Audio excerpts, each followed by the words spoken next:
Alright, here's a quick look at the difference between the RB Components plate and the Storyteller plate without a bike on them at first. So this is the RB Components plate. I have my own Rocky mounts, fork mount mounted on it right now. I particularly like this mount better, and I already had it. They're already pretty expensive, so I just bought the plate and the hardware to attach it to the L-track. So you can see that this is a good mount, nice and solid, no problems there. It connects with the same sort of knurled knobs that you get with the Storyteller one. The Storyteller ones are a little bigger and smoother, a little nicer, but you know, they do a good job of holding the plate down. But you can see one of the problems, and you'll see this with the bike on it later. It's in a fixed position. There's no way to move this. There's no adjustment. The bike just goes in here. And you can see there's quite a bit of distance between where the door actually closes and where the mount of the fork is going to be. You can also see that there's no vertical adjustment. You might want to change the height of your fork mount in order to take care of any conflict of handlebars.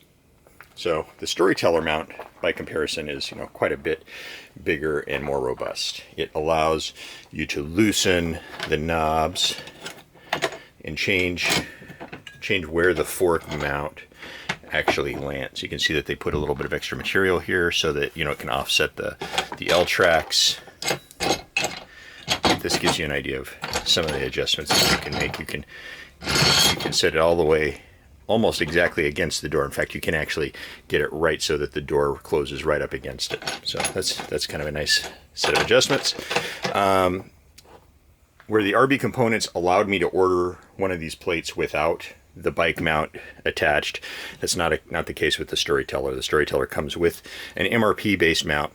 The mount isn't quite as nice. It does come with a bunch of adapters. I've got the ones on here for a boost fork mount right now.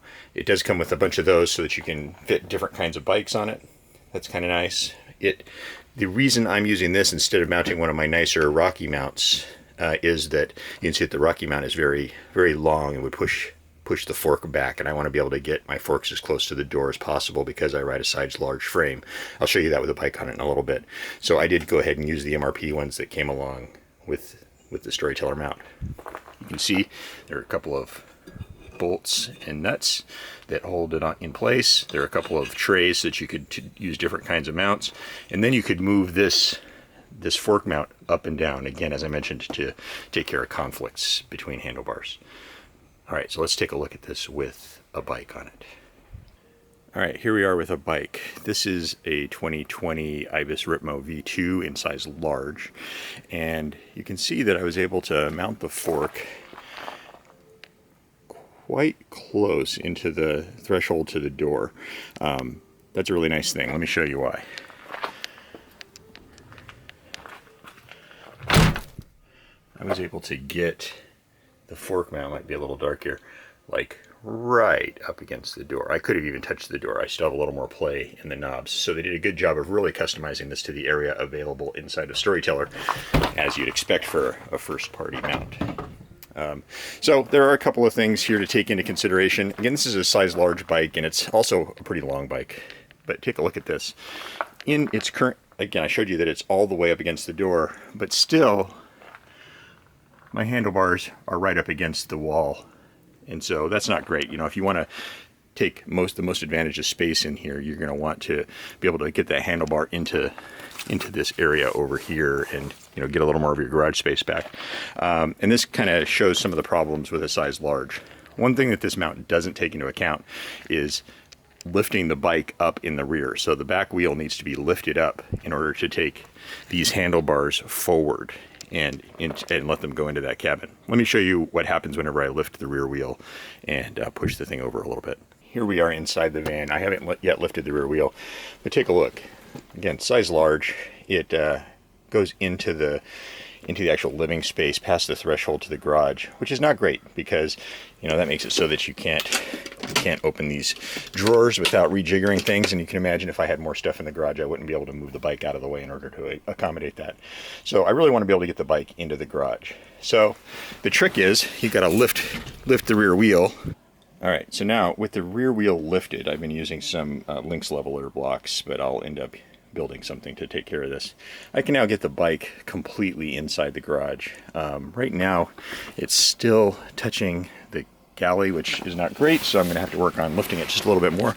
But you can see what happens here. I've got the seat post with the dropper down, and I have a little more room, so I can go up a little higher, and then I can fix that gap. But the bottom line is you have to lift your wheel, and the Storyteller mount doesn't give you any solution for this problem. So it's something you're gonna have to take care of on your own.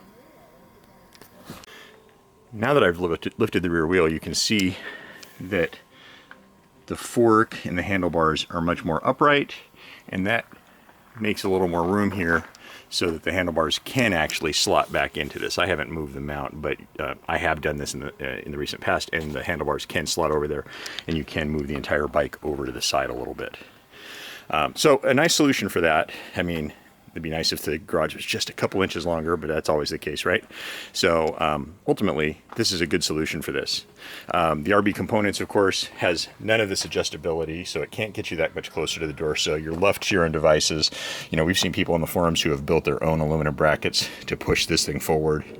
But then this additional height adjustment, you know, if you put a second one of these in here and you had another bike and the handlebars were hitting each other, this allows you to raise the mount here, and therefore the handlebars of the second bike might be above or below, so that you can actually solve some of the conflicts of handlebars if you had multiple bikes in at the same time. So overall, my impression is that, yeah, this is a lot of money for what it is. I mean, ultimately it's nicely made, but it is a bent piece of metal, you know, so it seems like it's a little expensive. In fact, I thought that the RB Components was a little bit expensive. I'll have to look up what I paid for it. I want to say I paid like 60 some odd dollars for just the plate. Maybe it wasn't quite that much. Maybe that was including some shipping, but I'll look up the actual numbers. And, you know, so it's definitely a lot cheaper than the $189 Storyteller's asking for this. But I also, this came with this mount. You have to pay more if you want to get the mount with it. So overall, it's a little bit of money for what it is, but I think it is a good solution for moto owners, especially those who aren't handy or don't want to spend the time DIYing something. I mean, if you figure you're going to buy that plate for, you know, 60 odd dollars, and then you're going to spend, you know, a good part of your day going to the store, finding some aluminum and bolts and that sort of stuff to sort of jerry-rig your own, and it probably won't be as nice. You know, maybe it's worth just spending the $189. However, if you got a bunch of bikes you want to carry, that's obviously going to be a problem. You don't, you know, $189 times 4 bikes or something, then it might be worth your time to just go to the hardware store.